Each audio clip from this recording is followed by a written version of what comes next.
This is a relay project. Real Talk starts right now. Here's Ryan Jesperson.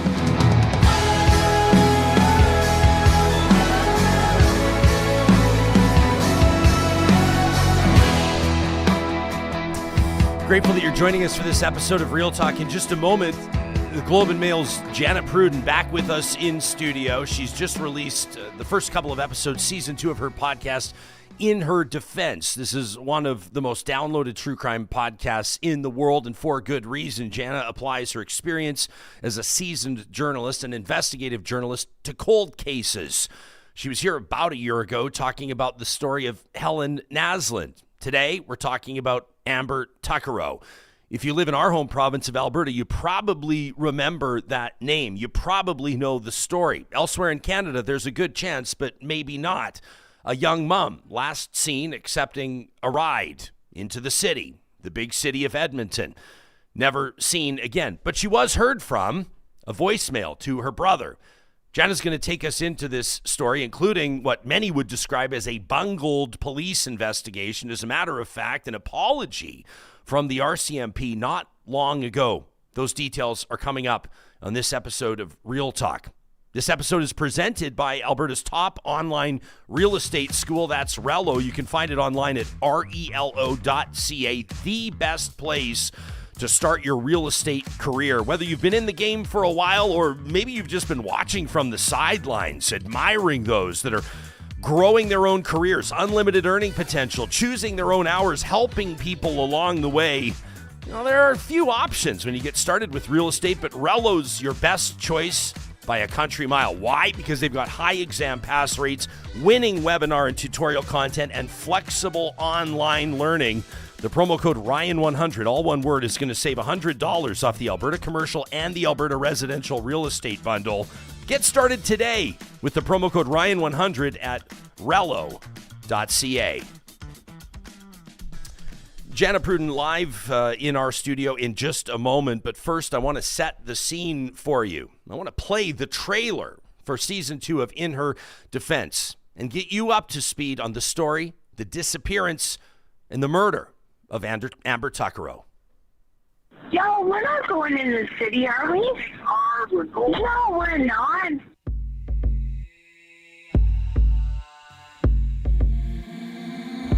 This is the missing persons case of Amber Tuccaro, a 21-year-old female who went missing in August of 2010. Amber Tuccaro was never seen alive again, but she left a recording of what seemed to be the final moments of her life, and the voice of the man who may be her killer. We're just heading south of Beaumont, or north of Beaumont. Very smart move on her part, because that's a clue, and a lot of these girls disappear with no clues. You better not take me anywhere I don't want to go. I want to go into the city. I'm Jana Pruden, a reporter with the Globe and Mail. I first heard this recording when it was released by the police, and like a lot of people, I've been thinking about Amber and about that voice ever since. But often when I'm out here, like I'll look, like that man that just came out of the store, that man that just got out of this pickup truck, like I look at these men like, is that the man? Is that the voice? Does he know what happened to Amber? I went to Amber's home in the isolated northern Alberta community of Fort Chipewyan. Yeah, this used to be the old church area right here, and the residential school right in this area. That was a rough place. And followed her journey to the field outside Edmonton where her remains were found, looking for the truth of that night. And that's the thing, like I've always been very cautious coming out here because again, we don't know who's responsible. I want to know why Amber's killer has never been caught. If a botched police investigation is to blame. On behalf of the RCMP, I am truly sorry. And whether Amber is the victim of a serial killer who's still out there. I just hope he's caught. That's my thing. Because for all we know, he's still out there murdering. Well, nothing stopped him. I'm sure there's, 13 years later, how many have he killed? How many more women has he taken? I think it's because we're Indians. First Nation people, they don't give a shit about us. We're stereotyped. Even to this day, how many years later, we're still facing it. Join me for In Her Defense, 50th Street. Like I can tell you right now, they know who done it, and so do I. Coming this fall from the Globe and Mail. Yo, where are we going? 50th Street. 50th Street? 50th Street. East, right? East. Chilling stuff as we welcome Globe and Mail journalist Jana Pruden to the Real Talk studio. Thanks for making time for us. I'm sure no accident whatsoever that this season 2 of your podcast, In Her Defense, released right around the time of the National Day for Truth and Reconciliation as a nation pauses to reflect on the disaster that is missing and murdered Indigenous women and girls. Yeah, we chose, it was actually released yesterday was the first day, and that was very intentional, as you say, to release it on that day. And I think reflecting part of, this is a true crime story, this is a cold case story, but it is also an attempt at some, I guess, media reconciliation. We did things in a different way in a lot of senses in this podcast, including offering tobacco, including that there's some Cree language instituted into the podcast. And, the document we worked off, our script document, at the very beginning of the process, I did put the MMIW inquiry specific direction to media, like cut and pasted it at the top of the document. And it's something that I read every single day before we started working to frame what our approach would be to this particular true crime story. What is it about this story of Amber Tuccaro, who went missing in August of 2010? This is a crime still unsolved. Charges have never been laid in her disappearance and her death. What was it about this story that prompted you to commit, obviously, an incredible amount of time and effort and desire to truly get to the bottom of it? Yeah, I think, a big part of it is the voice. That was released by police in August 2012. I was at that press conference, and I vividly remember hearing it for the first time. I remember what it felt like in this room full of reporters, how everybody reacted to hearing this very chilling tape. And it has had that effect out there in the world. I talked to so many people, and that's the reaction that they had to just to hear Amber, to hear her at first brave and, feisty, and then growing more and more scared, and to hear this man that we know is lying to her, how confident he sounds, how, coolly he is, he's not nervous. He doesn't sound nervous. He doesn't sound upset. So that was the beginning of it. That voice has been in my head ever since. And like many people, I'm not alone in that. Including people that are in our Real Talk live chat right now. Tony says, and this is a voicemail that Amber left in the vehicle to her brother Paul. It's correct? Nope. Correct it's actually a phone call. Her other brother, biological brother, Darren Bulldog. Okay. And for many, many years, we've wondered, how is this recorded? Why is there a recording that came out? And what it is that he was in jail at the time. We talk about this in some depth in the podcast, but he was in custody. So he called her while she was in the car. It was already moving. And it was recorded because jail calls are recorded. You hear that? I didn't know that. So she's actually talking to her brother. Yes. Tony's in our chat right now. She says the recording of this call gives me chills every single time I hear it. I don't speak for Tony, but I'll speak for myself, and I know that is because we assume that we're hearing the voice of the killer. Yeah. This person, when she says, I think she says, "You better not be taking me somewhere I don't want to go." All right, and then just the calm, like you said, the cold calmness of him saying, she says, "Where are we going?" He says, 50th Street. Like just this kind of, we assume we're hearing the killer. Yeah, and I mean, she's never seen alive again. Her remains are found in that area.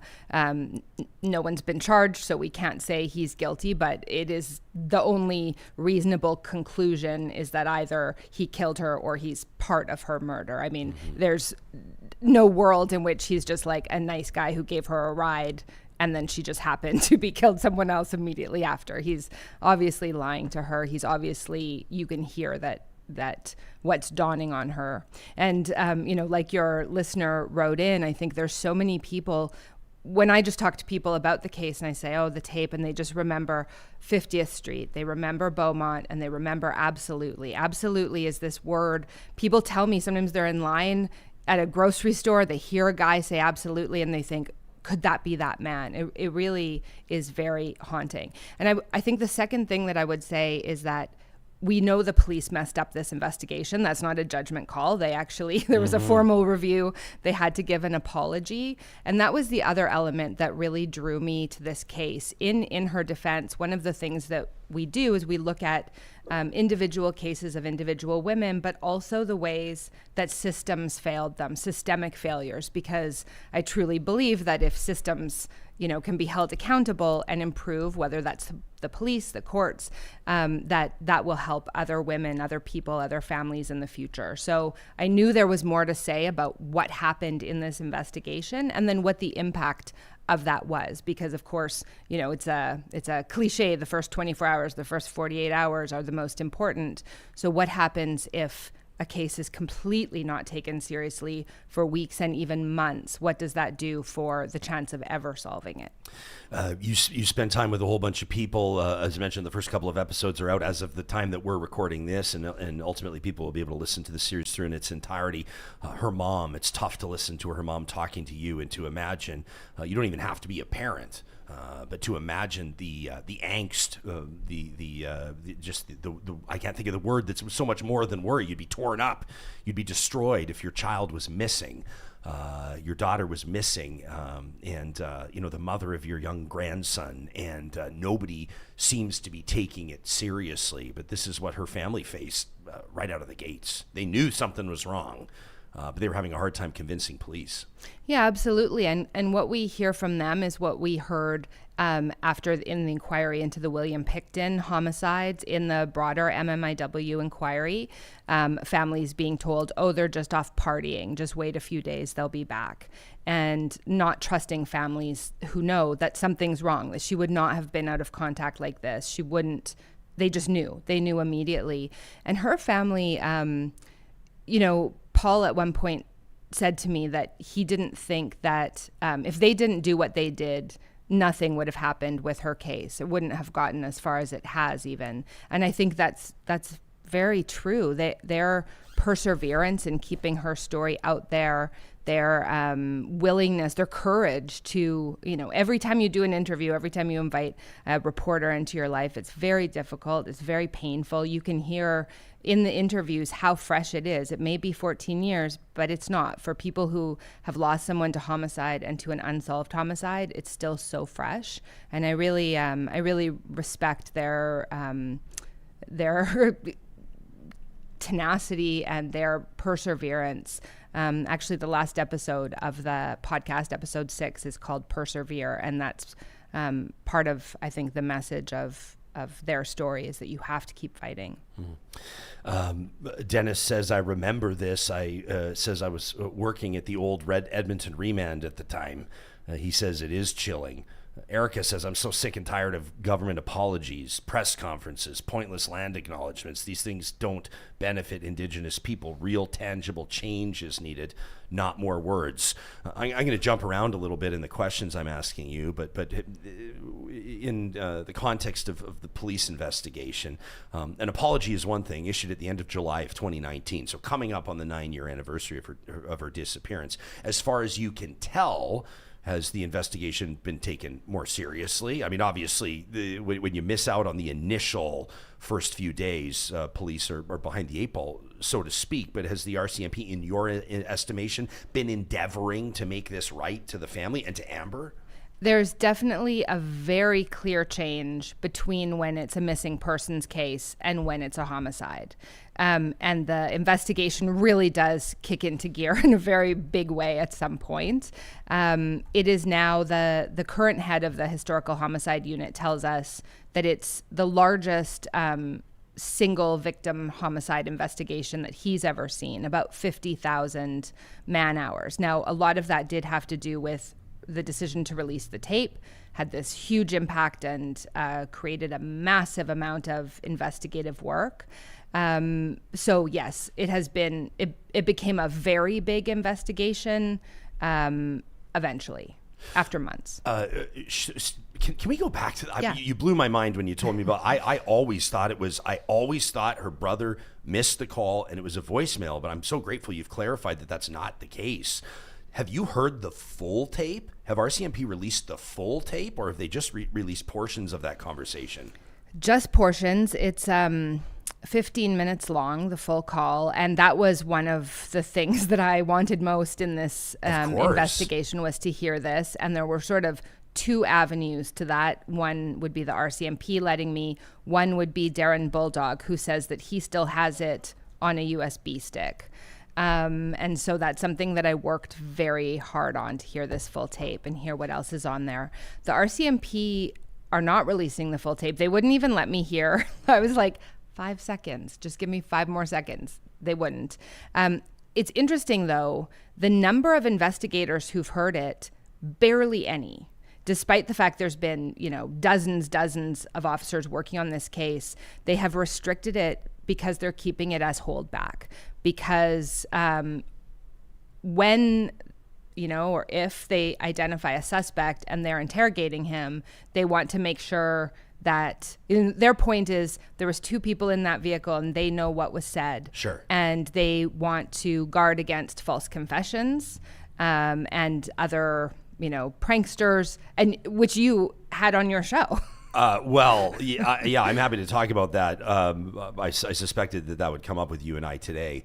And I also want to acknowledge that the police know more about investigating than I do. So I'm asking you like civilian questions on why aren't they releasing this tape? But I'm sure obviously investigators can justify the step.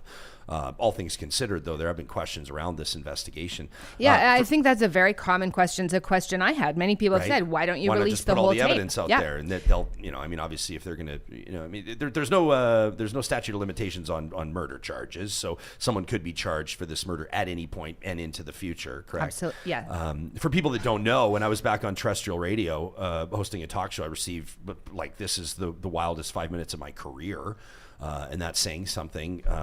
Did you hear it live? I mean, it was wild when it happened. I was wrapping up my show. My show ended at 6 minutes to noon to make way for commercials before the 12 o'clock news.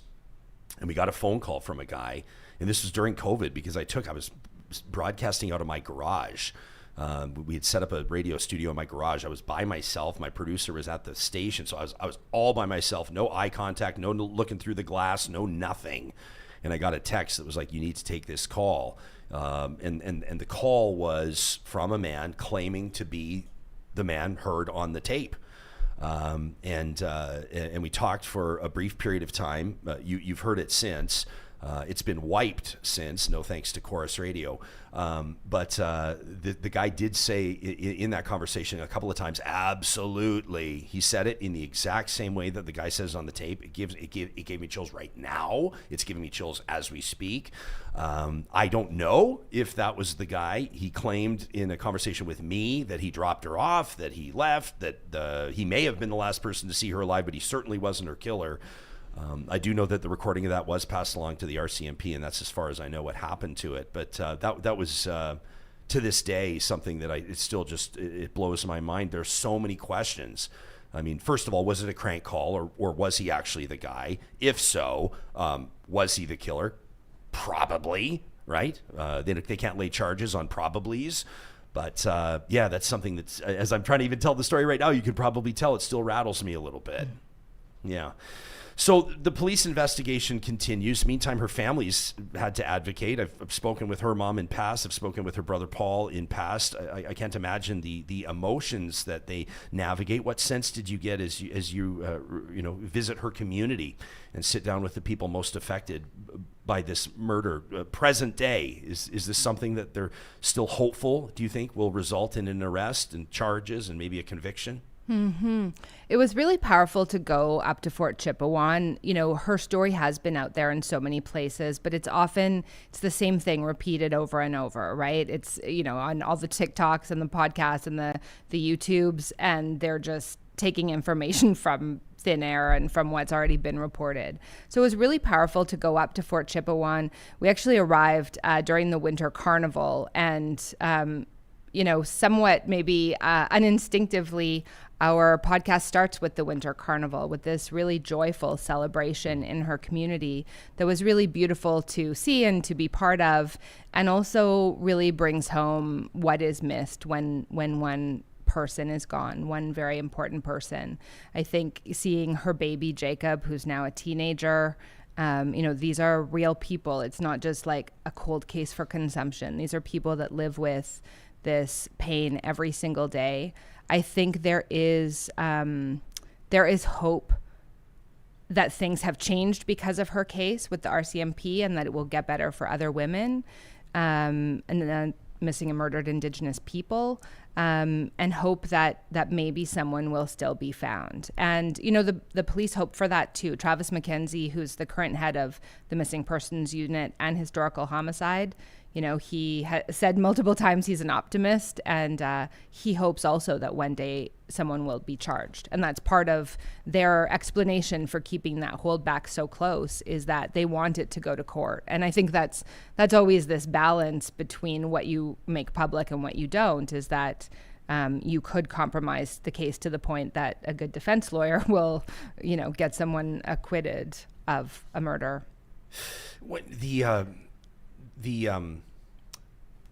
The location of her remains discovered by people on horseback, right? Mm-hmm. Like average, ordinary folks. It wasn't I don't believe it was an investigation. They weren't searching for her. They were just out recreationally riding, is my understanding. It was young people.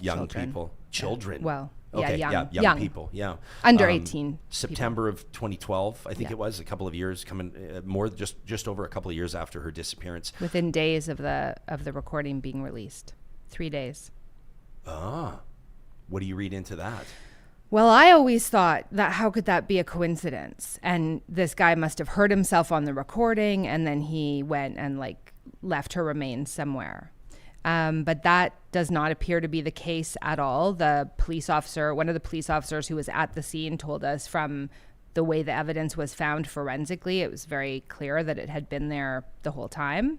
It was obviously very coincidental for the youth horseback riders to find the remains where it was. A very close friend of the family, April Eve Weiberg, she appears in the podcast. I mean, she truly believes that was divine intervention. Tootsie had a sweat lodge right after the tape was released, and she specifically asked for the remains to be found. So there's her mom.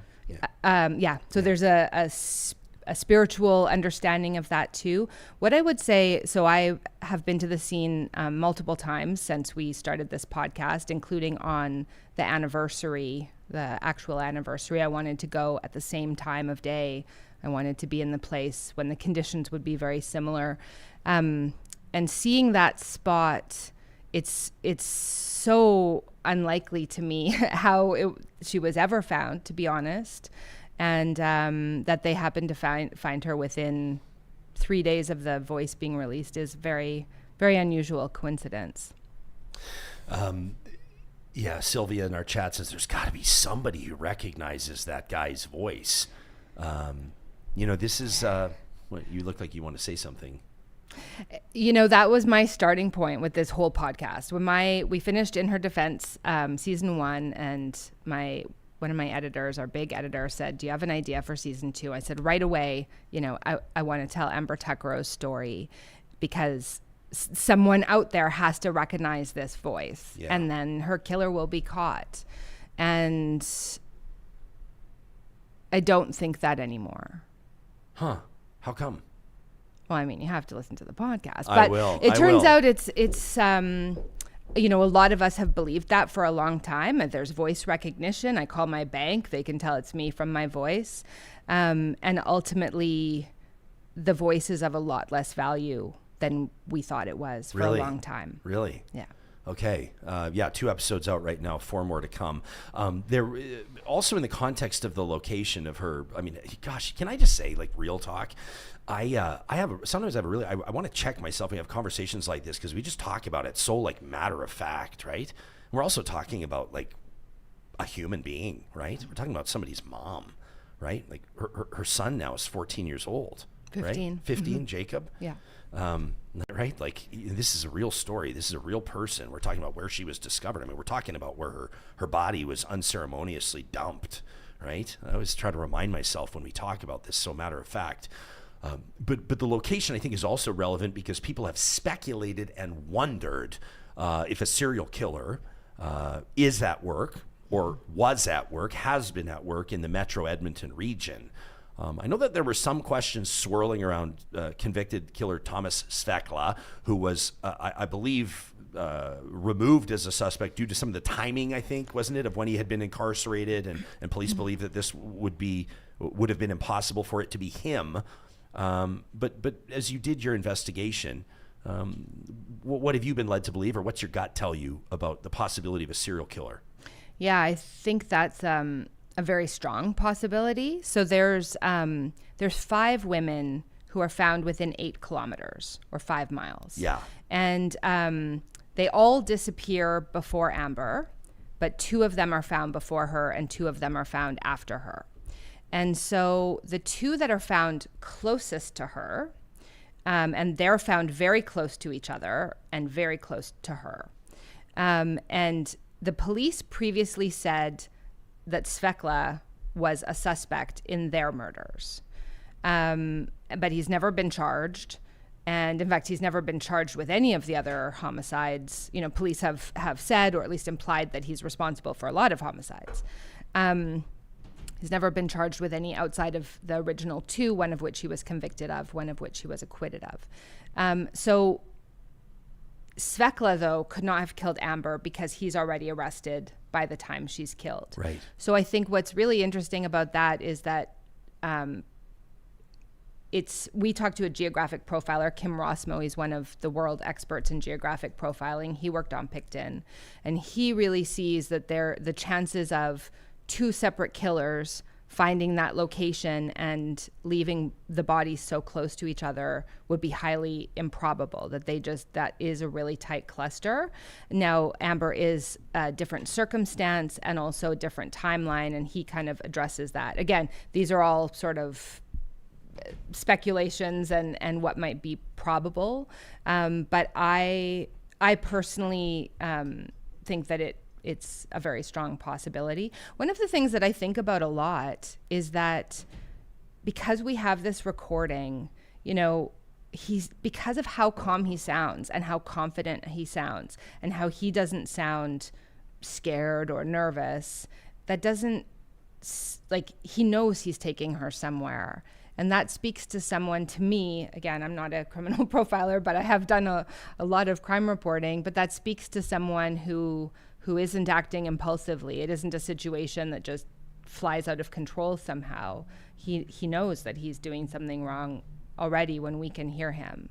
And that's really scary. Yeah, like you said, I mean, there's just that sort of, well, these weren't your words, but that sort of like really creepy calmness in the voice. It's somebody who's, well, I'm not a criminal profiler. We're doing a podcast here. Yeah. We're talking. We're 2 civilians. I'm a talk show host talking to an investigative journalist. But to me, it sounds like somebody who's not necessarily nervous about what he's doing. It sounds to me like somebody who might have done it before. It sounds to me like somebody who's got a plan. It sounds to me like somebody who might already know the outcome. And as you alluded to, the way that her voice changes through that recording almost leads you to believe in a real gut punch kind of a way that maybe it's starting to dawn on her too. Yeah, that area when you drive, it's hilly, and you know you are kind of on the edge of the city, and so I could see that at times you do feel like you're heading towards the city, but potentially you crest a hill and all of a sudden you realize you aren't, and that you're actually going away from the city. And, you know, this is why in the podcast we do speak to experts. We speak to someone who's an expert on linguistics and regional accents. We talk to a sound expert, a forensic audio expert. We talk to this geographic profiler. We talk to the people who own the land where she's found. And, you know, they feel very strongly that the person knew that spot, that it was and it's a very unusual spot. The first time I went there, it really struck me quite strongly what an unusual place it is. And then we didn't walk all the way to the exact site, which is through a large field. And then going back there and going to the actual site, it is an unusual place, and it seems like a place that's definitely not by accident. The true crime podcast genre is one of the most popular podcast genres in the world, arguably number 1 or 2, based on the numbers and the downloads and the anecdotal interest that we see from people. Your series, in her defense, whenever you release a new episode, whenever you release a new season, skyrockets to near the top of the charts in Canada. Do you have a hope? Do you have a desire to see an arrest come as a result of this? Talk to me about obviously you're a master storyteller, you're an award-winning journalist. Of course, you want to do justice to this woman, to her family. But is there kind of part of you that hopes that maybe one of these episodes is going to reach somebody that maybe hasn't heard the recording before or didn't realize that their testimony or their observation or their memory could be of value to this? I mean, is there a part of you that hopes that might happen? I mean, would I love for Amber's murder to be solved? Absolutely. Okay, this has been... Absolutely is a very tough word for her family because it is such a key part of this tape. That guy saying it, yeah. You would not believe how many times I say that frickin' word. And we actually have a scene in the podcast because I say it to Tootsie and she tells me how it feels. It's taken her a long time to get used to people saying absolutely, but she still has a response to it. And so I have tried to stop saying it. Yeah. I constantly say it. We could, at one point, this felt a little maybe like too lighthearted for the mood, but at one point we considered doing like a supercut of people accidentally saying that word and then saying, oh, I didn't mean to say it. You know, one of the police officers, we sat down and that was pretty much the first word out of his mouth when I said, oh, are you ready? And then after he said, I told myself over and over, I didn't want to say that word during our interview. And of course I said it first thing. So certainly I would love to see someone charged. You know, I'm not a police officer, but I do think that the media has an important role in telling stories and getting them out there. That's why police send press releases, right? For a stolen car, that when we boost something and it strikes something, I think also the medium of narrative allows people to connect with a story in a different way. And there's also elements of her story. I really believe in ethical true crime. You know, true crime is this big genre, right? And it is very popular. And sometimes people feel really guilty. People tell me that all the time. Ooh, I love true crime. And they feel like guilty about that.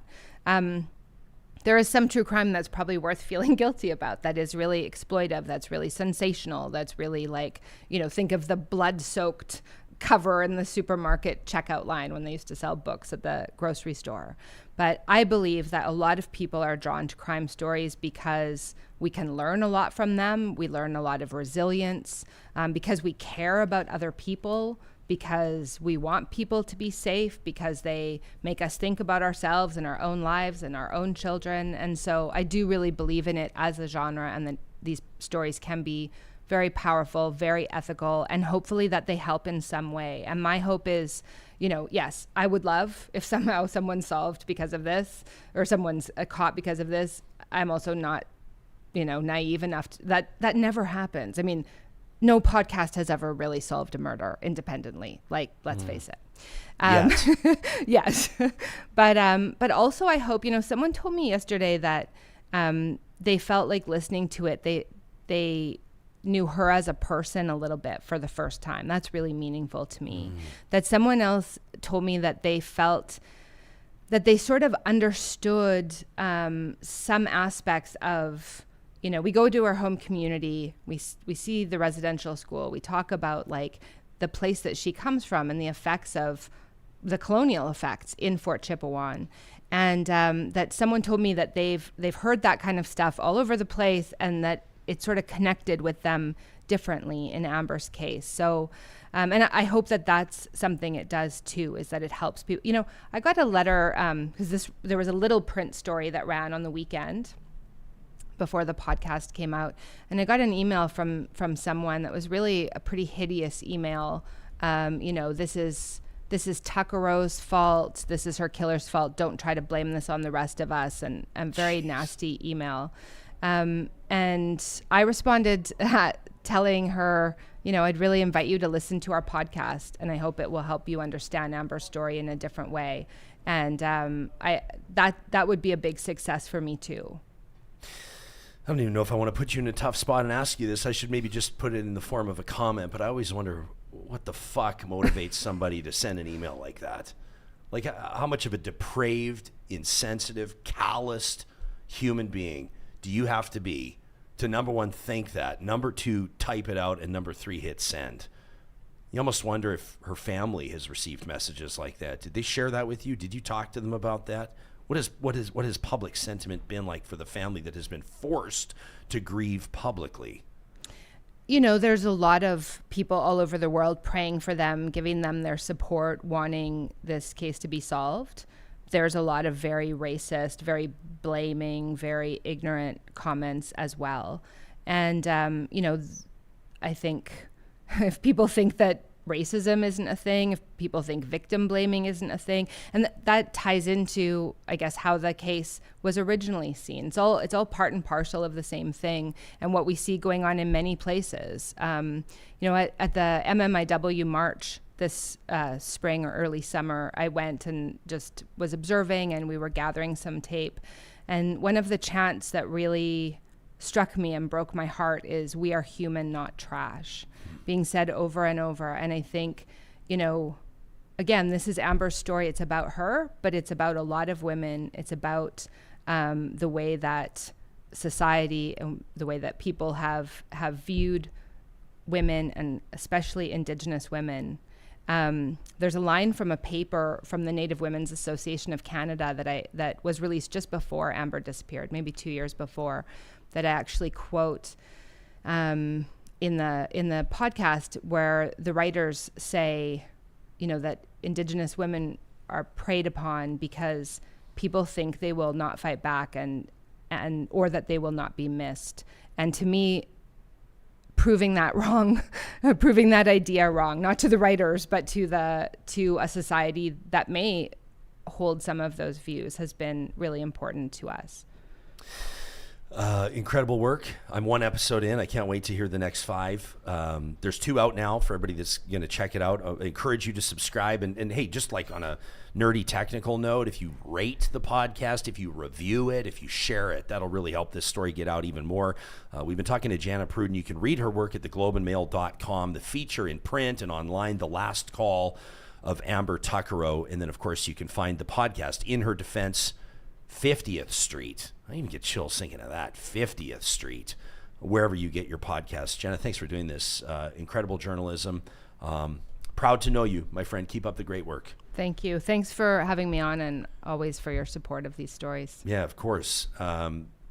It's just, I think, and you should see, the live chat here is people that know this story well, and people that are hearing it for the first time.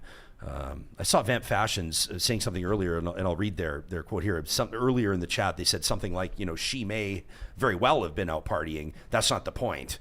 That doesn't mean if she's missing for a couple of days, you don't investigate her disappearance, right? I've always put it rather crudely, but factually, I think, and that is that if a young, affluent, blonde girl from St. Albert went missing for 48 or 72 hours, do you think the police might be on it? I think they probably would. be. Vamp goes on to say, wouldn't it be nice if we could just place real value on every human being and work to help everybody become the amazing human that they were born to become? Doesn't seem so profound, but I sure share that sentiment. You can follow Jana on Twitter as well, at Jana_Pruden. Thanks for doing this. Thank you. Let us know what you think, Real Talkers. I know that this story will resonate with many of you. You can send us an email anytime to talk@ryanjesperson.com. As a matter of fact, that's exactly what Kyle did after seeing our interviews leading up to September 30th. That was the National Day for Truth and Reconciliation, and I wanted to get to Kyle's email in just a second. But first, I wanted to direct your attention to EdmontonForEveryone.ca. You can see it online. Obviously, we're showing it to you here, or you can check it out at your convenience. This is the Civic Service Union 52.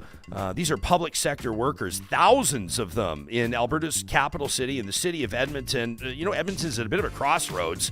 And that's why the 6,000 public service workers of CSU 52 are urging you to get involved in discussions that will shape the future of the city. They're really looking to drive smart, thoughtful decisions about city spending, ensuring that taxpayer dollars are used to support core services that keep Edmonton vibrant, safe, and livable. If you call the Metro Edmonton region home, or if you're interested in learning more about this campaign, you can check out edmontonforeveryone.ca. And it is a big week for Alberta's capital city, of course, as Edmonton welcomes back Canadian Finals Rodeo. I know I'm super excited to see Johnny rocking boots, Wranglers, a 10-gallon hat over the next number of days. The roar of the arena will echo once more as Edmonton welcomes back rodeo fans October 2nd through the 5th. You can book your hotel, you can get tickets, you can learn more about the best rodeo competitors in the world by visiting CFR.ca. This is the 50th legendary year of Canadian Finals Rodeo. Again, you can learn more by checking out CFR.ca. Also wanted to mention our friends at Friesen Brothers. We talked to you a lot about Friesen Brothers' understanding of family, right? This is still a family-owned business, and on the first day of every single month, and that includes today, if you're listening to this episode of Real Talk on the day that we're recording it, it's the 1st of October, which means that all 17 Friesen Brothers across the province of Alberta are offering 15% off grocery purchases of $75 or more. You can check out the details online at friesen.com. You don't have to. You can just walk right into the store as long as your grocery purchase is $75 or more. They're going to knock off 15%, which obviously a big deal for families. Friesen Brothers is Alberta grown and Alberta owned. We trust that you had a moment or two to reflect on the National Day for Truth and Reconciliation. It was our honor to speak to a couple of really remarkable women that are making a huge impact in their communities on our most recent episode of the show. You can check it out. It's titled Tradition and Technology, including Twyla Sousa is doing just the coolest stuff, teaching the next generation of young people how to sew traditional ribbon skirts using VR, using virtual reality. Twyla talked to us as part of that episode, said that she had never sewn as a little girl herself, but she had a real desire to dig a little bit deeper into her Cree culture and to seek a better understanding of it. So in consultation with elders, she taught herself and learned how to sew those ribbon skirts, and now she's passing that tradition along. A really fascinating interview, fascinating subject matter, and we encourage you to check it out. That feature did prompt an email from Kyle, who's written into the show before. As a matter of fact, Kyle, I hope you don't mind me saying this, Kyle sent one of the most meaningful emails we've ever received, but it was one of those scenarios where we talk to you about, we say, if you don't want it read on the air, if you just want to give us some context, some background, some understanding, feel free. And that's what Kyle had done in past. He wrote Johnny, I think it was like a 2.5, 3-page email at one point. And he said, please don't read this on the show. He said, but this is for you to be able to deepen your understanding of some of the issues that you talk about. And Kyle and I actually crossed paths in person a while ago. I'd never met before, and he came up and introduced himself, and he said, I had written you that email about, and I stopped him. I said, I know exactly what email you're talking about. Big hug, complete strangers, and I think fast friends. Well, it prompted Kyle to write back into the show, and he said, I have shared with you before, Ryan, about being Indigenous, part Indigenous, he says, and how my grandmother survived residential schools. Kyle says, it took me a long time to fully understand what that truly meant, and I continue to realize the impacts of generational trauma on so many lives, including my own. Says it's a strange feeling to look into the mirror and see a middle-aged, privileged white guy living in a prestigious community and compare my pain and hurt as a survivor of this generational trauma to Indigenous people living on reserves or experiencing homelessness. There's no real comparison to their experience, but I have deep empathy because I know how my pain feels. He says it runs deep and it is a struggle, and what I feel is just a fraction of what I know so many Indigenous people are experiencing. Kyle says, I was only able to prosper because I had a strong circle of caring people and access to resources, including school counseling. I spent hours with counselors over the years because my home life was in shambles and I was full of hurt. And I often wonder what would have happened to me without that help during such a critical time in my life. What will happen to all the kids who need support now but have no resources to turn to? When will the government realize everything's connected? He says we have a massive mental health and healthcare crisis, and it's no mystery how we got here. It happens when a young person has no one to help, no one to listen. They find a bottle or a pipe or pills that fill that void, and the cycle continues, spreading trauma to everyone affected by their behavior, especially their spouse and most definitely their kids. He says that's one thing we really fail to grasp is that generational trauma spreads, and that's why it's getting worse, not better in many cases.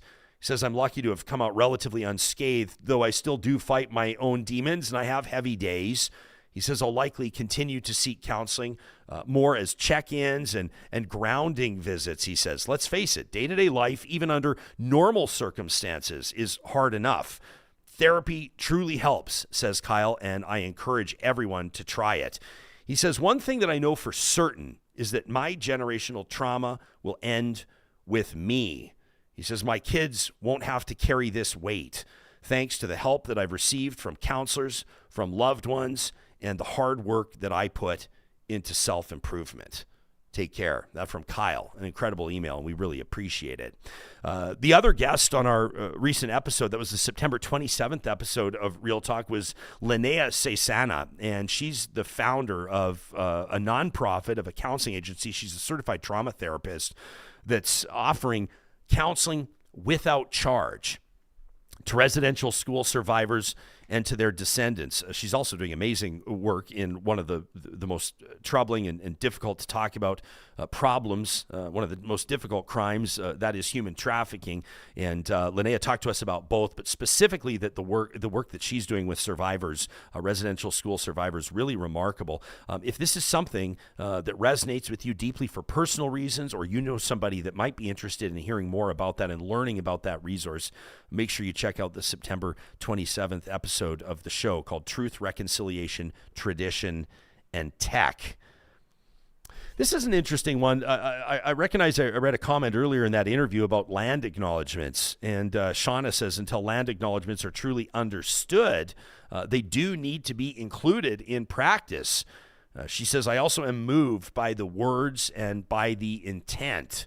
I understand that. And Sean, I do think that in many circumstances it is still important. I also recognize that it's not really my call on when it is important and when it's not. But I do host a lot of events. Johnny, you obviously work at a lot of events as a professional DJ, master of ceremonies. And it's been interesting to see over the years. I would say certainly around 2015, 16, 2017, with the release of the 94 calls to action, land acknowledgements became almost, I would say, a regular part of events, big and small. Sure. And I've hosted in Treaty 6, Treaty 7, Treaty 8 territory, and have read those land acknowledgements. I've seen some organizations back away from the land acknowledgements, but they're still relatively prevalent. Yeah. And I do think that that's an important part of reconciliation. Super important. I think the majority of the people agree that they are important. I mean, they're great just as a reminder. They're great for kids who are growing up who will wonder, hey, why do they do this at all of these events? Maybe I should look into it. And like, you go to an Oilers game, and when Chief gets on the screen and does his land acknowledgement, everyone cheers and applauds after. Yeah. Nobody boos. Nobody's like, it is important, and the majority of people enjoy it and know that there's an important reason for it. And so when people say, nobody cares, blah, blah, blah, well, go to an Oilers game and hear, close to 20,000 people applauding after they do the land acknowledgement, and that'll change your mind. Yeah, Chief Willie Littlechild, an absolute legend. Wanted to turn our attention to politics, although I don't know if this is politics. God. You know exactly where I'm going with this. I don't even want to talk about it. We have to talk about it. I knew as soon as I saw it, I was just scrolling last night. And it's funny because when I scroll and see stuff, I'm like, should I tell Ryan about this? I don't have to, because 10 minutes later, you dropped it in my Slack, and I was like, here we go. We're going to talk chemtrails on Tuesday. There's like kind of this running joke amongst talk show hosts that if you're ever running shy on content, content, or if you're ever looking to boost engagement, there are a few topics that you can bring up right away that work, and chemtrails are one of those. Vaccines, chemtrails, fluoride in the water, UFOs. I mean, you name it. There's a long list. But over the weekend, Alberta's Premier Danielle Smith attending a town hall hosted by the. Can you load up the clip for me? I got it ready. Hosted by the United Conservative Party, and these are opportunities for members of those parties to put questions in front of government ministers.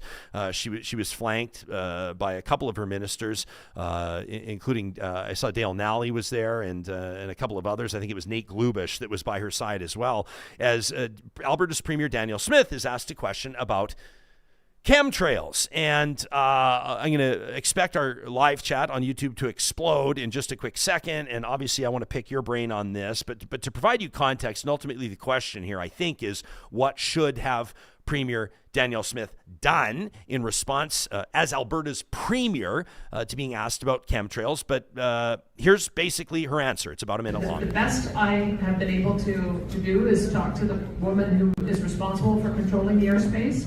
And she says no one is allowed to go up and spray anything in the air. We have she's told me. The other person told me that if anyone is doing it, it's the U.S. Department of Defense. And, I have some limitations in what I can do in my job. I don't know that I would have much power if that is the case, if the U.S. Department of Defense is spraying us. So I will do what I can to investigate, but everywhere I have gone, I have found no evidence that there's any private sector company involved. My environment department's not involved. My airports tell me that they have a record of every single plane that goes up. So I'm kind of dead-ended here. If you have some special lead that you want to give me afterwards, please let me know and I'll track it down. All right, so that's Alberta's Premier basically says that, and I will say this: like, she answered, she preserved the dignity of the person who asked the question. I'm trying to find silver linings here. No, but I think you're right, and she wasn't like, come on, no, give me a fucking break. But the Premier is in here all the time. She's polite, she's well mannered, she's very smart. But she knows what she's doing. And I get that. When I saw the clip as well, I thought, okay, you can't just say you're a fucking moron, chemtrails don't exist. So she was trying to do that. What I didn't like is her alluding to the fact that, the U.S. government is responsible for this if it exists, and giving it any sort of legitimacy there. Yeah. Just kind of it rubbed me the wrong way. Yeah. So Sylvia says, well, what about you just say there's no such thing? Travis says she could have just said, next question. Can we play? Is it possible? Can we play like the first 10 seconds again? Sure. And I want you to, audience, to listen to something. And so here's the deal. As soon as she basically kind of says, like, I've been told that there's no such thing, I want you to listen to the audience. Now, there's maybe just be a few people, but listen to the audience response. Here it is again. The best I have been able to do is talk to the woman who is responsible for controlling the airspace. And she says no one is allowed to go up and spray anything in the air. We have she's told me. The other person told me that So there you can hear, like, I know you can't hear it well, but there's audible booing and, oh, come on, like, Yeah. In other words, people are not impressed that the early part of the answer indicates that this is not a thing. Yeah. And by the way, it's not a thing, okay? Not a thing. This is not a thing. Now, I know that we're going to get some questions from people on how much money are we receiving from Justin Trudeau's Liberal government to deny that chemtrails are happening. Believe me, I love conspiracy theories as much as the next guy. I would love to see, pictures of, politicians drinking blood out of babies' necks at Camp David. I would love for some of this to come to light. But the bottom line is, in this day and age with cameras and cell phones and just email tracking and everything, there will be no way to carry out a systematic spraying of people across miles and miles over different continents without somebody snapping a pic of the chemicals being made, of the trigger in the airplane that they use to deploy it, of schedules of the airline pilots who have to go up and do these. You're giving these people flyovers. ideas, man. I'm just saying there'd be one piece of evidence out there, and I have seen a few things that are clearly Photoshop doctored, where they have, like, chemtrail button or whatever on a plane. But come on, this would take It's the same thing when people say, the vaccines were a big conspiracy. This was international. There would be evidence. There would be people who spill the beans, and nobody has. Ms. B in the chat says it is super worrisome that folks are totally uninformed on things like clouds and weather and standard Earth science. Tracy says, what about if she would have said, I have no comment, folks? I don't think that no comment works, as a matter of fact. No comment is even worse. Yeah, it's even worse. And then here's an interesting comment, and I had a friend ask me this yesterday. Doobie says she's not insane, talking about the premier. She's purposefully manipulating people who are insane. Now, here's a question as well. And the question being, like, does Alberta's premier believe that chemtrails are an actual possibility, right? Does she actually believe that? Or does she know for a fact they're not, but she's willing to entertain the idea that they are to score political points? And if that's, like, which is worse? That's the question, is which is worse?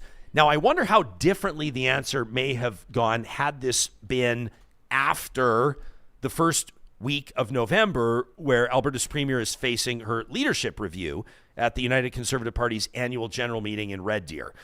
As we've discussed on the show in recent past, and as is obvious, more Alberta premiers meet their maker, meet the end of their political career at the hands of their own party than they do at the hands of the general electorate, right? We know that, and we've seen that in past. When an Alberta premier falls out of favor with the membership of their political party, they're toast. Mm-hmm. Stick a fork in them, they're done. Mm-hmm. And obviously, she believes that her base is one that has not written off the idea of chemtrails. No, some of them believe this stuff. Right? Some of them do believe it. I will also guarantee you that there are many Danielle Smith supporters that definitely do not believe in chemtrails, mm-hmm. and that probably feel like they're being looped in to what might be perceived as the loony bin. Yeah. Right? People that believe in strong conservative leadership, people that believe in small government, not that she has a small government, people that believe in the principles of freedom and land steward,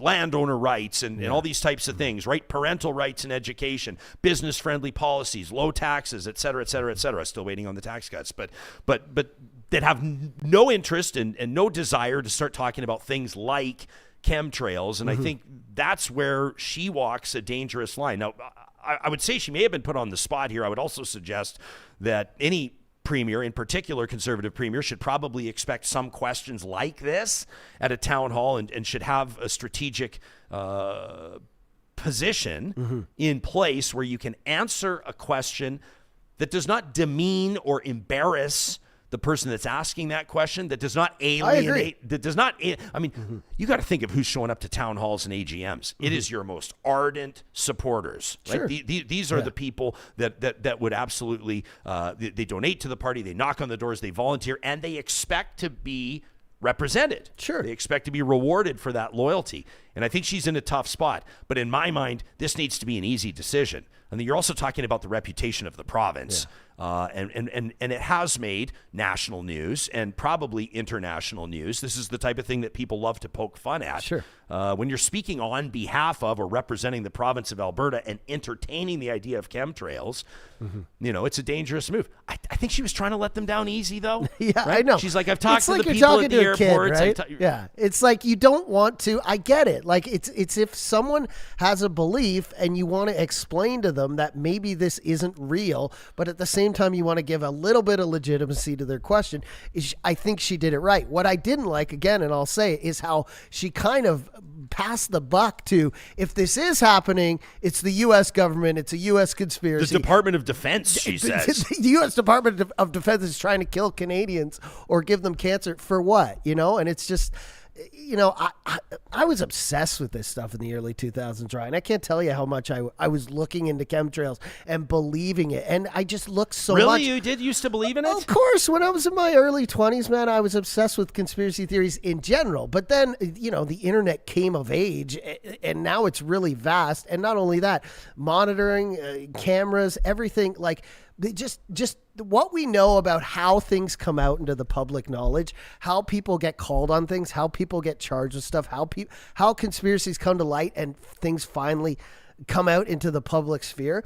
It's too vast. Somebody by now who has gotten older, because, a lot of these people say they started spraying chemtrails in the 50s. Well, a guy who's like 70 or 80 or 90 years old who may have been doing that now, somebody probably has felt bad about it by now and would have spilled the beans. But we know the majority of this stuff is it's aircraft vapor. It's just normal stuff coming off of airplanes. And, there's some people in the chat saying right now, I have pictures. Oh, do you? Yeah. Send them to us because we'd love to have a look. I mean, I think Horse Lake Ranch is bang on here when they say she was just, Premier was just showing respect for an Alberta resident. She was trying to do that, yeah. And I think Horse Lake Ranch is correct. Says name calling, being ignorant will get you treated like Trudeau. For sure. And by the way, Horse Lake says, no, I do not believe in chemtrails. I wanted to get that on the record, to be fair. But I know everyone wants her to say, you're an idiot. Chemtrails don't exist. That's not how you answer a question, right? As a leader. I get it. No, 100%. And I do think it's like a tough spot. You're walking a tough line. And maybe that's the thing with so-called big tent political parties, right? I mean, I try to think of like what the equivalent might be for an NDP premier or for a premier representing a political party that's more on the left. They may have similar challenges. I'm sure they do have similar challenges with, like, you have kind of like the mainstream base of your party, which are the people that you might describe in Alberta. Boy, am I going to wade into this? But I think kind of the mainstream NDP supporter these days would have been, sort of potentially described as a small p, small c progressive conservative in past. Some of you may puke at that notion. You may write in and let us know you never voted for the PCs. You've always voted for the NDP, and that's great as well. That's Naheed Nenchy's job right now, right? Is to try to build a bigger tent than Danielle Smith. But on the left, you'd have some of those similar questions. I don't know, maybe driven so much by conspiracy theories, but by people calling for things like leaving all the rest of the oil in the ground, or land back, or shutting, those types of things where politically the comment that a leader would make would send huge reverberations through the province and across the country. Of course. Right? If a premier were to go on the record and say something like, maybe it is time to shut down the Alberta oil sands, number one, you'd never get elected. But number two, you can imagine what that might do to industry. Sure. Now, I'm not comparing, climate change in the oil sands to chemtrails. No. But I'm just saying, like, a political leader of a party that's attempting to draw in people from all walks of life, people from all sorts of belief systems, people of all levels of intelligence, pardon me, but I wanted to say it, is going to face challenges like this. And I think that it's a tough one for her. Kathy says that she just saw a bumper sticker that says everything is a conspiracy theory when you don't know how anything works. I mean, sure, but for something like chemtrails, it's just one of the ones where I'm like, there's just no way. Even since 9/11, like the way air traffic is tracked now and everything. I mean, we would have heard something by now. And believe me, I just said this. I was obsessed with this stuff back in the early 2000s. So, but I do agree that, leaders should speak, especially to the people who support them, like everything they're saying is being listened to and they're not being mocked. So I understand how she did it. And I think that's just, that's Danielle doing Danielle Smith. But and the stuff about the U.S. defense, I was like, wow. I wonder what they're going to say over in the States when they see this clip. Well, because and I'll recognize that some of you are talking about cloud seeding in the chat. I'm not enough of an expert on aviation. But we don't use airplanes. Cloud to do that. seeding does happen. Yeah, but it's not with airplanes. Yeah, it is. Yeah, it is. But it's drones, is it not? No, well, I don't know. I know pilots that fly and do it, but like these are the same that do crop dusting and those types of things. Cloud seeding is actually fascinating. Oh, yeah, what they're doing to dissipate clouds to lessen the impact of. And I talked to an insurance representative about this. I hosted a golf tournament earlier this year. Actually, I think I've told you this story, Real Talkers. I hosted this tournament on the 25th of July, and I know the date, and I will always know the date of that golf tournament I was hosting because it was about 150 insurance professionals, and it was the morning after the Jasper wildfire. So you can imagine what the conversations were like. The fundraising was incredible because everybody just felt sick to their stomachs and everybody was eager to get out there and get to work and help people get back on their feet. But I was asking someone to at that tournament to talk to me about cloud seeding because I was made aware, I didn't realize this, that the most expensive natural disaster in Canadian history was not an ice storm in Quebec. It was not a wildfire. It was not Fort McMurray. It was not northern BC. It It was, as a matter of fact, it was a hailstorm down in Calgary. Yeah. And Calgary and surrounding area did more than $1 billion of damage. And so they've been going up and seeding clouds. And this isn't just in Alberta, but in all sort of these hailstorm alleys. I'm not a science expert. Go ahead and Google it yourself. Talk to the experts yourself. But it's really fascinating what they're doing to dissipate those clouds. Yeah, and I just had to look it up because I've watched videos on it, and it was always like drones, or they actually use electric charges as well from the ground to stimulate rainfall. Fascinating. They have all kinds. It's crazy how they do it. But I did just read here they actually did start, and they still do use manned aircraft to do some of it. So yeah, so I mean, I think and the clip of Premier is interesting for many reasons, but one of the other things too is like she starts kind of strong. She starts strong by saying, basically, I've talked, and some of you are saying, well, who's this woman, by the way, in charge of all the airspace? But she starts kind of strong by saying, I've spoken to the people. They tell me it's not a thing. They tell me this is not something. And then she's like kind of boo, and she's going boo. She's getting the boos in the crowd. But then it kind of like, and then about like 30 seconds into the minute, she goes, but if it is happening... And that's where it kind of changes for me, where she goes, but if it is happening, I've been told that it would be the U.S. Department of Defense. Yeah, and she says, and I'm not sure I have the power to interfere with the U.S. Department of Defense. And that's kind of the part where I went, oh, come on. But that's what Danielle does. She leaves that little bit of doubt. But you and me both know the Premier is smart and doesn't believe in chemtrails. So I don't know. Maybe, sometimes you get too wordy, you get going on a path and you just say a few things. Maybe that's what happened there. But I do agree that, as a leader, you gotta take everyone as, talk to them like they're a kid sometimes and try to explain things to them, right? Yeah. Tracy says left of center folks argue about sources of truth. Very much into reading and researching. We spend too much time fighting over who has the best evidence.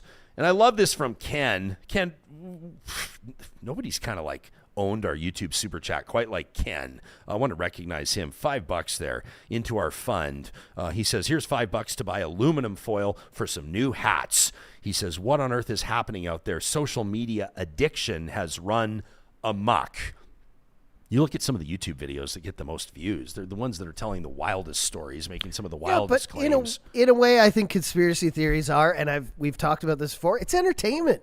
I mean, you want to think that there's stuff we still don't know, and that there's, you want to watch those Netflix documentaries on what's going on behind the scenes, and you want to believe that there's a reason why you feel sad or your life isn't that great, and that it's got to be like this evil cabal sitting in a dark basement around a table with hoods on and candles. But as technology gets more and more advanced, we're realizing that it's a lot simpler than that. Ooh, isn't this interesting? From Sue. Power and money is just the evil out there. Sue in the chat. Good to see you there, Sue. Says, Premier referencing that she doesn't have the power over the United States was very calculated, because who does? Justin Trudeau. She says that's typical Danielle Smith. I don't even think Justin Trudeau has any power over the Department of Defense in the United States. But Sue, I'll take your point.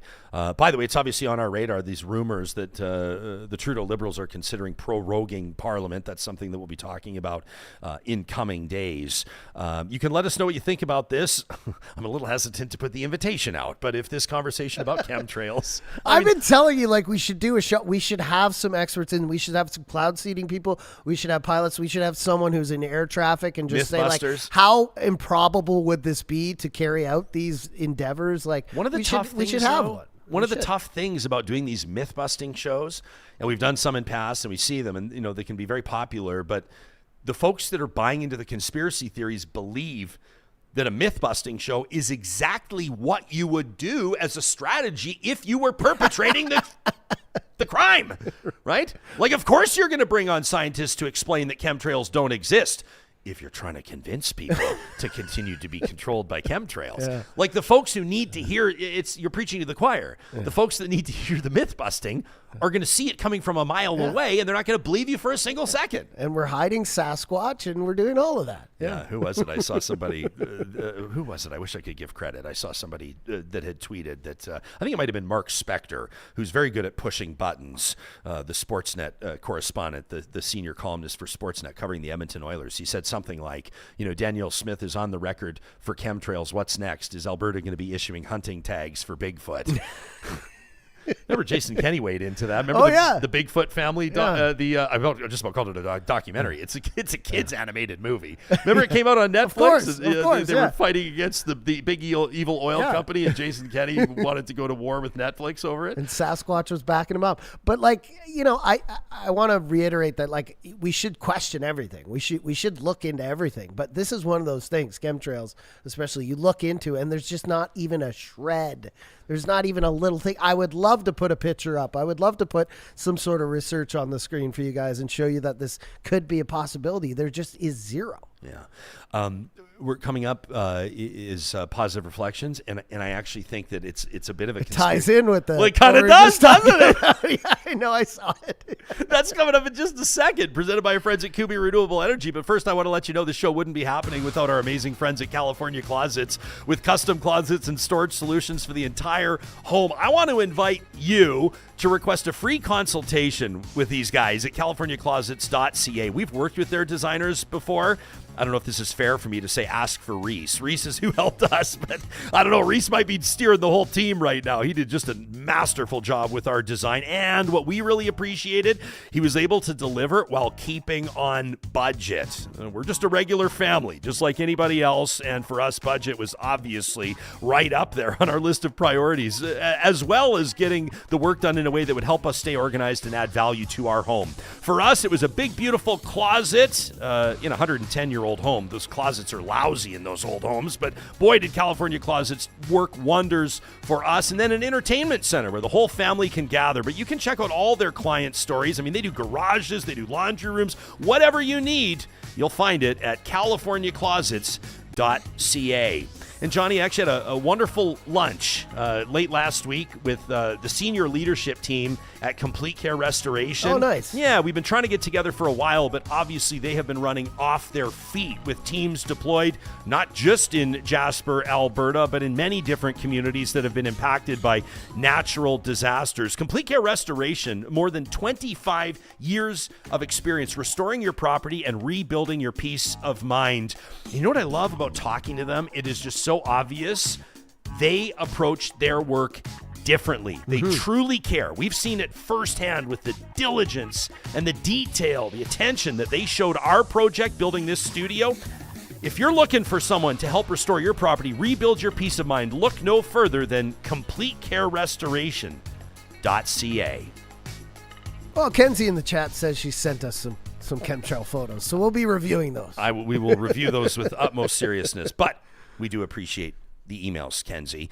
The first episode of every week, our friends at Kuby Renewable Energy. Don't forget, you can request a free solar quote at kubyenergy.ca. They remind us of the importance of pausing for a moment, taking a look at the good stories, the good news, the random acts of kindness, the people paying it forward. It's Positive Reflections, where we restore our faith in humanity. And we absolutely love this from Bernie. Bernie wrote in and said, Jespo, Johnny, I don't know if this is true, but I saw these photos online and I thought I would ask. I'll describe it for the podcast listeners, but we'll show you for our YouTube audience. This is Sasquatch. It's Chewy. Rumor has it that a father and son duo have been heading out into the woods, in their neck of the woods, I don't even know where this is, and tricking hunters by stepping in front of trail cams. I mean, just obviously doing it all for fun, dressed up as Chewbacca and an Ewok from, obviously, the Star Wars movies. Now, Bernie says, I don't know if this is true. He says, I really hope that it is. These photos are absolutely amazing. Now, here's why I hate to say it, Johnny, but I don't think these are true.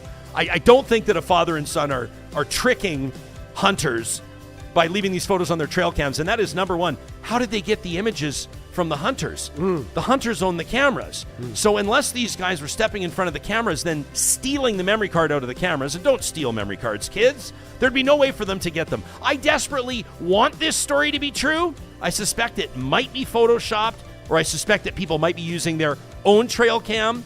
But nonetheless, I applaud the effort, whoever it was that put this together, and to Bernie for sharing these images with us and making us laugh out loud. Thank you so very much. And a shout out to all the droids, Ewoks. What's Chewie called? Someone in our audience will know it. What's he called? Like, Chewbacca's his name, not his species, right? I wish I knew this. A shout out to all the aliens. He's a Wookiee, and come on. Oh, how did I not know Wookiee? Obviously, he's a Wookiee. To those of you that may not fit the human mold, but are still here among us. Ewoks exist. This is to you. Presented by Kuby Renewable Energy. They're going to give us a call as well for sure. If you have something that made you smile, that made you laugh out loud, that brightened your day a little bit, we would love to. Look at all these in the chat. Wookie, Wookie, Wookie. Justin, Aket, Travis, Ytrium. Shout out to all of you. That's 1 point each for each of you. Send us an email with your positive reflection to talk@ryanjesperson.com. It's presented proudly, first episode of every week, by our friends at Kuby Renewable Energy. Hey, we're going to do something a little bit different on the next episode of Real Talk. That's October 2nd. We're going to get ready for the rodeo, Johnny. Yeah. We're going to welcome 3 participants to studio, including a rodeo champion. We're going to introduce a bullfighter. You know, they used to call them rodeo clowns. I'm going to ask them why they don't anymore. But this is one of the wildest jobs I can ever imagine. Plus, who's on his way to a Hall of Fame broadcast career. We're going to talk to legendary rodeo announcer Brett Gardner, part of a trio as we celebrate and welcome Canadian Finals Rodeo. Plus, we'll cover the politics of the day, obviously, including your emails. Thanks for making this episode of Real Talk part of your day. Thanks for sharing it with people who you know might benefit. We'll talk to you again soon.